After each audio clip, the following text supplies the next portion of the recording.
Good afternoon. Welcome to Budgeting Basic for Student Affairs Professional. Hi, my name is Philip Bivens. I am the Director of Administration and Fiscal Affairs at UAB in the Division of Student Affairs. Before we get started, if you have any questions throughout the presentation, please enter your questions in the chat, and I'll be leaving a few minutes at the end in order to start.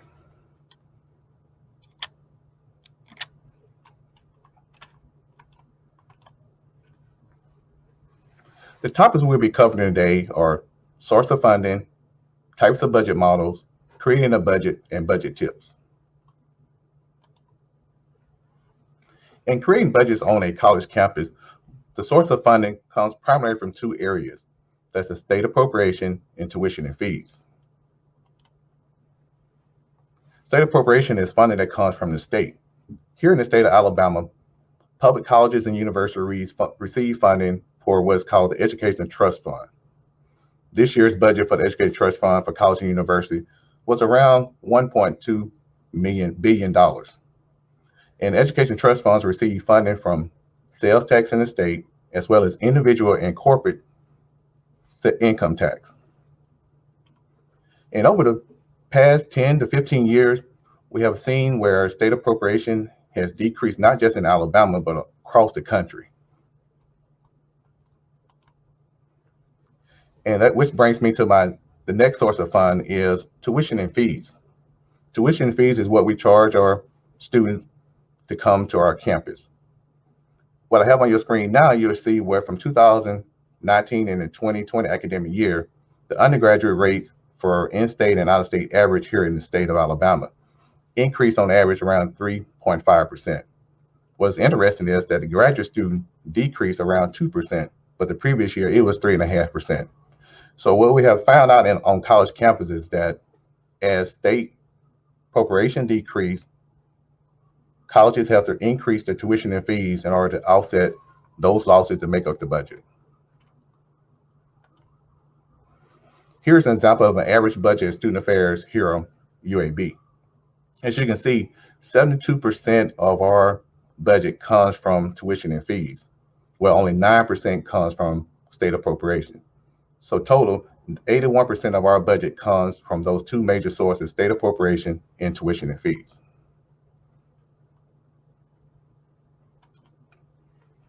Today, I want to talk about three of the most common types of budget models that are used on college campus. They're incremental budgeting, zero-based budgeting, and also responsible centered management.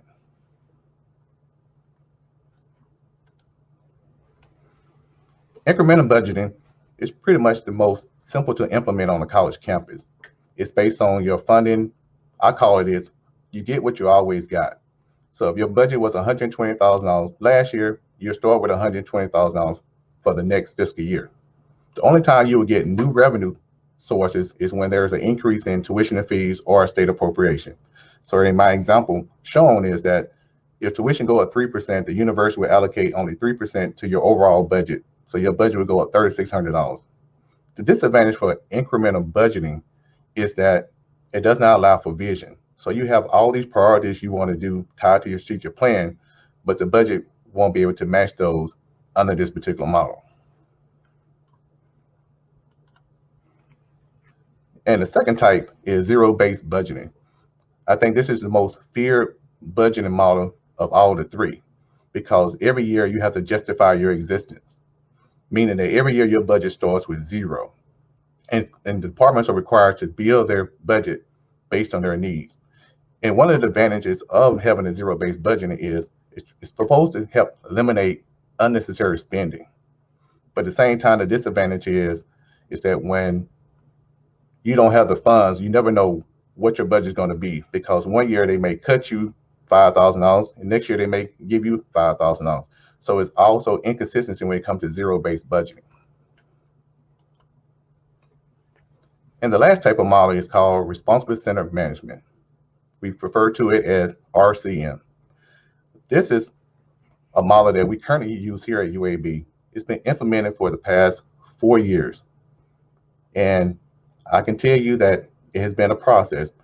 I won't read what an RCM is. I can just give you an overview. What it is, pretty much in a nutshell, is RCM basically says to the academic units, okay, we're going to give you all your tuition and fees that you generate from your students. But then we're going to come back and through some type of formula, we're going to allocate costs back to you. So which is called the cost centers. So for us, student affairs, we consider a cost center in the RCM. So basically what the RCM model do is it allows for more transparency, more accountability on the central part. Then also it gives the schools a more true cost of operation. For example, under RCM, if the student affairs budget is $20 million, that $20 million has to come from those 13 schools listed, and it's based on head count. So the more students a school have, the more they'll pay part of their budget back to student affairs.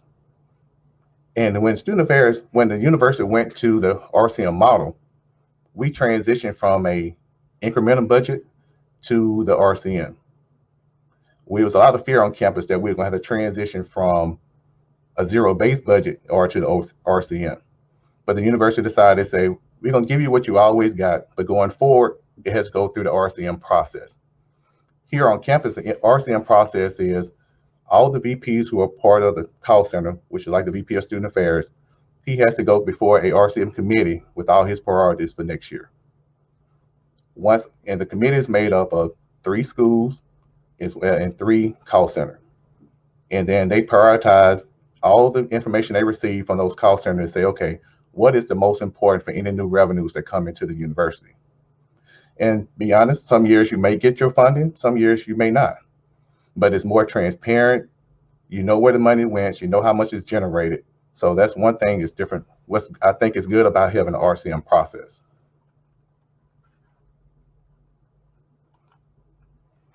Before we get into how to develop a budget, I always like to start with, make sure when you create your budget, you're starting with your strategic plan in mind. That's the strategic plan of your university, your division, as well as your department, which all 3 of them should be in sync with each other anyway. So one of the objectives I like to start with thinking about budget within student affairs here at UAB are the one we call using organization enhancement. It basically is, are we using the appropriate funds in support of our student success? Are we recruiting and retaining the best and most qualified professionals? And also, too, are we looking at new ways to create revenues and opportunity for student affairs, vision, and mission? And last but not least is, are we creating a staff professional development and enhancement? I know budgeting can be very intimidating, especially on a college campus. And one thing I learned over the years when working with budget is, if you can break those components down into 3 areas, it makes the process a lot easier. Those 3 budget components are your human capital, tools to perform duties, and your program development. Human capital is what I call your most important resource. Those are your employees, your full-time staff, your part-time staff, as well as your student staff. Here at UAB, it also includes your fringe benefits for those employees. And the next one is, in order to make those employees be successful, your human capital successful, you got to give them the tools to be successful, to perform their duties. So in this particular slide, you'll see a lot of items on there, but the main thing is the tools are basically, you give them office supplies. You make sure they have a computer, you make sure they have internet access, as well as professional development opportunities like today.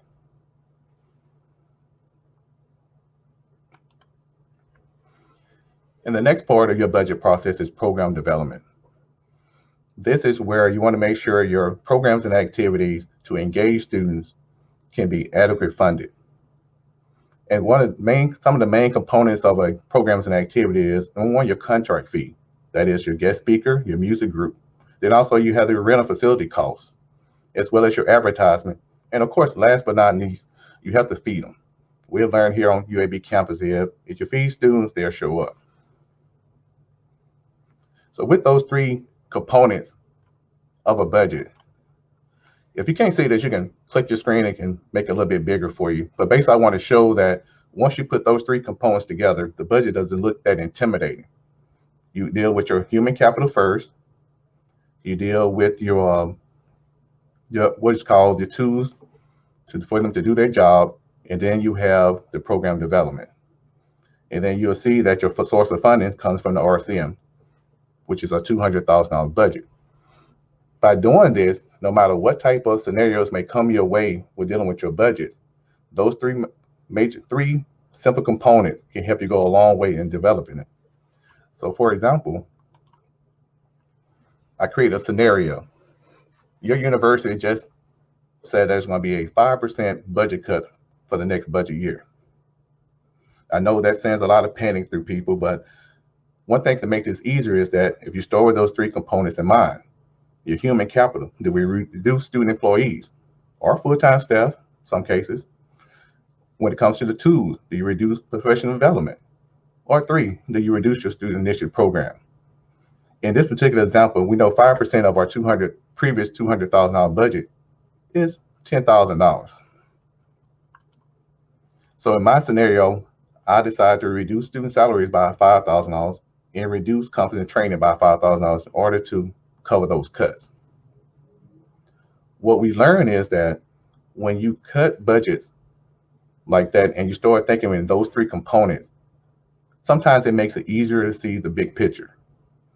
And unfortunately, in the many years I've been on campus, when there's a budget cut, a budget constraint, the first thing that we do is cut student salaries, which sometimes I argue that those are the most vulnerable population, and those are ones you need to try to keep them engaged. And so they need funding. They're working because they need the funding in order to stay in school.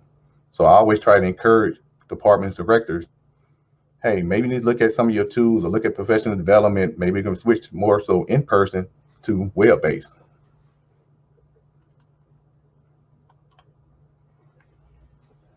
And the next example is in cases where, like this pandemic is a prime example, is that on an RCM model, we might not have time for priorities, and the university just, okay, we just give you a flat percentage across the board. In this particular case, it's a 5% increase. So now you'll get $10,000 in your budget. How would you use those $10,000? Would you increase student employee salary, or would you add freshman development, or would you increase student programs initiative? This is opportunity for you can say, how would you want to use the additional funds that you receive? But also keep in mind that when you receive additional funding, always keep in mind that your strategic goal and plan are in mind.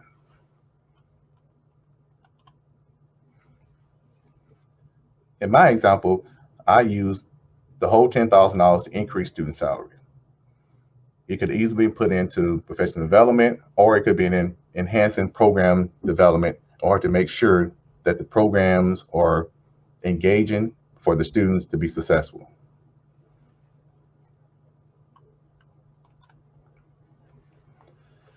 And once you have those three components of your budget, once you create it and understand it for the human capital, tools to do their duties, and as well as the program development, here's some budget tips to help along the way.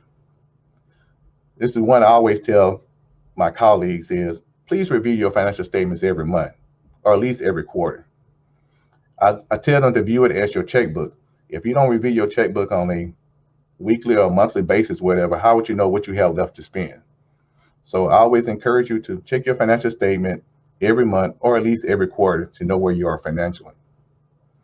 Also, too, especially during times of budget constraints, or even in cases where you want to create a program or an activity, but your funds are limited, reach out across campus and do some collaboration, form partnership to share not only in the student engagement, but help share in those costs of the expense. A lot of times, especially dealing with student development or program development, students may want to bring Jay-Z to campus, but what they have to do is pretty much is they don't have money to bring them. So maybe they can reach across campus and make it a partnership for other units, not just units within student affairs, but also unit and academic unit as well. And third is, if possible, try to plan your budget 1 to 2 years out if possible. This gets you in the mindset of, I need to know where I'm going based on strategic plan, because most strategic plans are 5 years. So by planning out your budget 1 to 2 years, then you can start thinking about those partnerships and collaboration across campus. You can also start thinking about, okay, what I'm gonna put in my priority for the next year or the year after next. And overall, I just want to summarize is that but the budget process can be intimidating. But the main thing is to make sure that everything that you do is done with your strategic plan in mind first, and making sure that the students are successful on your campus.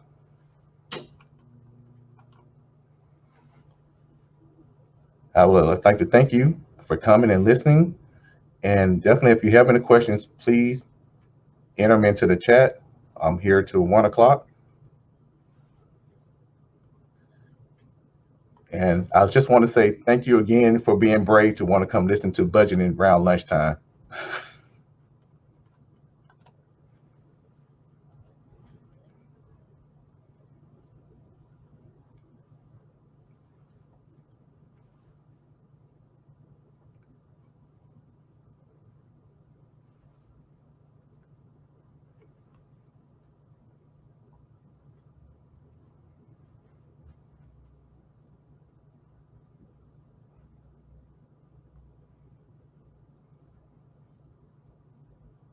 Yes, there is a lot of where, especially during this time, budgeting is very important because we just never know what is going to happen in the future.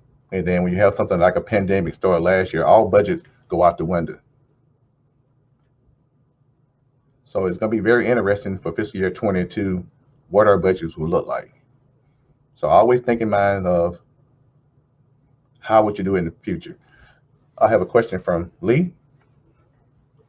How do you address budgeting forecasting during a time of fluctuating enrollment and tuition income? That's a great question, Lee. One of the things we do is it's kind of hard because enrollment management is not under student affairs. So basically what we have to do is kind of look at it based on what we think the trend is going to be.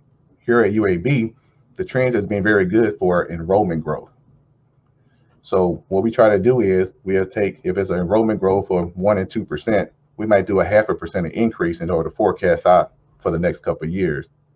And that's how we determine forecasting for that year based on that.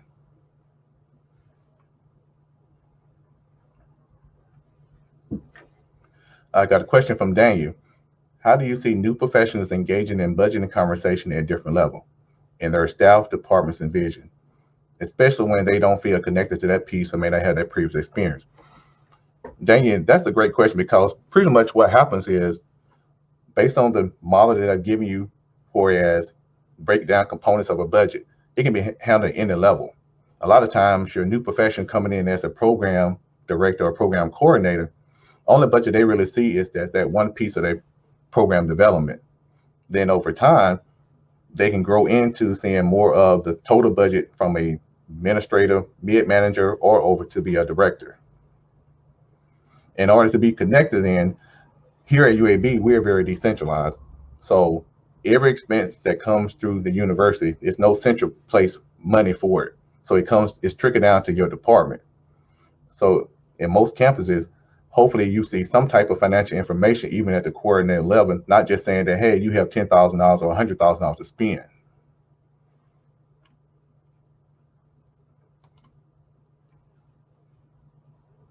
Please let me know if I'm answering your question correctly. Chris has a question. Do you think budgeting practices would be different at private institutions? Most definitely, because at private institutions, most of them rely on tuition and fees.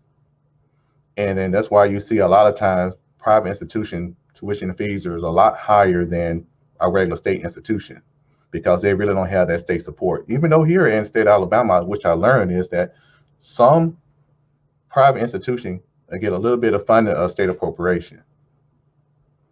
So on a private institution, their funds are pretty much probably centrally located. So they probably just it comes at what I call the trickle down. So they just get a fee of money or allocation of money that comes from the top. But then also too, it varies from year to year, unfortunately.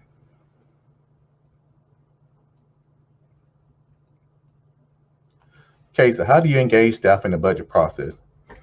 For new professionals, the main thing is, and that's why I always tell my admin staff, the admin staff is pretty much anyone who works in your department to do all your process and whatever it is. Share your financial statement with them on a monthly basis.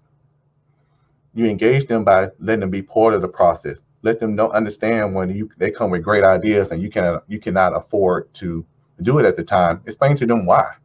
Let them see the numbers. A lot of times, directors and managers hold that information very close to the vest, and it doesn't give an opportunity for other staff to grow and develop. So look at the financial piece as a very important piece that all levels in your organization should be able to look at. You're definitely right, Lee.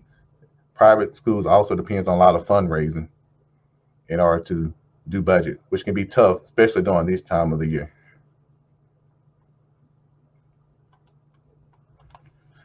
Daniel, what resources do you think new professionals should access to store a better understanding budget? Since on college campus, since it varies, I always say start with your finance person. That would be your first resource. Then they can try to, like I do here at UABs, one of the things I always do is make sure you show them the system that you're using. We use Oracle system here. It can be various across campus, PeopleSoft, whatever. But have them get more involved in what their financial system is being used. Because if you start understanding that what is required to buy or invite a person to campus, what's required if I want to buy or want to travel, and then you start sharing those financial statements with them, that'll help the young professional realize like, hey, there's just not a big pile of money sitting out there for me to do these things. I got to think outside the box. I need to start those collaboration partnership across campus.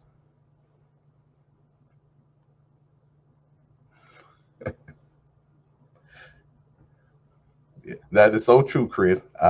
Around this time of year, we're doing budget now, so I get a lot of calls when budgets are due next Friday.